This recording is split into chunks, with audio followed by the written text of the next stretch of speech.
السلام علیکم ناظرین، آج میں آپ کو کاجو کی غذائی افادیت اور طبی فوائد بتاؤں گا۔ کاجو ایک سفید گردے کی شکل کا نٹ ہے۔ یہ سالن، بریانی، سلاد اور دیگر کھانوں میں بھی استعمال ہوتا ہے۔ کاجو غذائیت سے بھرپور ہے۔ اس میں چینی کی مقدار کم ہوتی ہے، فائبر کا ایک ذریعہ ہے۔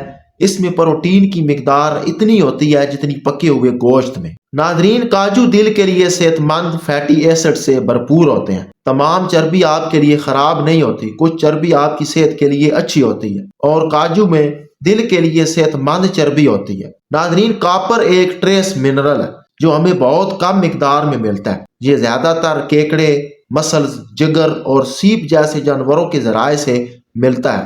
جسم میں مختلف قسم کے جسمانی رد عمل کے لیے تانبے کی موجودگی ضروری ہوتی ہے، اور یہ ضرورت کاجو خوب پوری کرتا ہے۔ اور کاپر یعنی تانبا نیورو ٹرانسمیشن اور مدافعتی نظام کے لیے ضروری ہوتا ہے، اور روزانہ کاجو کا 1/4 کپ کھانے سے کاپر کا 98% حصہ آپ کو ملتا ہے۔ تمام گری دار میوے کی طرح کاجو پروٹین کا بہترین ذریعہ ہے۔ پروٹین جسم کو توانائی فراہم کرنے کا ایک عام جز ہے۔ یہ خاص طور پر پٹھوں کی بافتوں کو دوبارہ بنانے اور نئے سیلولر مرکبات بنانے میں مدد فراہم کرتا ہے۔ کاجو کھانا آپ کے مدافعتی نظام کو بڑھا سکتا ہے۔ تانبے کی مقدار کے علاوہ کاجو زنک کا ایک بڑا ذریعہ ہے۔ اگر زنک کی کمی ہو جائے تو مدافعتی نظام متاثر ہوتا ہے، کیونکہ زنک مدافعتی نظام کے خلیوں کی نشو و نما، اینٹی آکسیڈنٹ انزائمز کی پیداوار اور مدافعتی نظام کے ریگولیٹرز کی سرگرمی کے لیے عام ہے۔ ناظرین، اینٹی آکسیڈنٹ وہ مرکبات ہیں جو سیل میں آکسیڈیٹو نقصان کا مقابلہ کرتے ہیں۔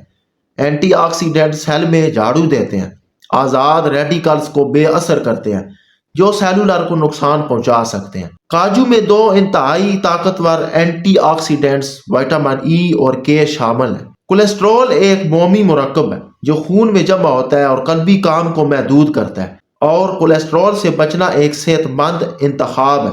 اور کاجو میں کولیسٹرول نہیں پایا جاتا، جبکہ کاجو میں ایسی چکنائی ہوتی ہے جو خون میں کولیسٹرول کو کم کرنے میں مددگار ثابت ہوتی ہے۔ ناظرین، کاجو میں دماغ کو تقویت دینے والے عناصر پائے جاتے ہیں جو آپ کی یادداشت کو تیز کرتے ہیں اور دماغ کو چست رکھتے ہیں۔ ناظرین، کاجو میں موجود زنک مردوں کے سپرمز کی تعداد اور زرخیزی کو بہتر بنانے میں مدد فراہم کرتے ہیں۔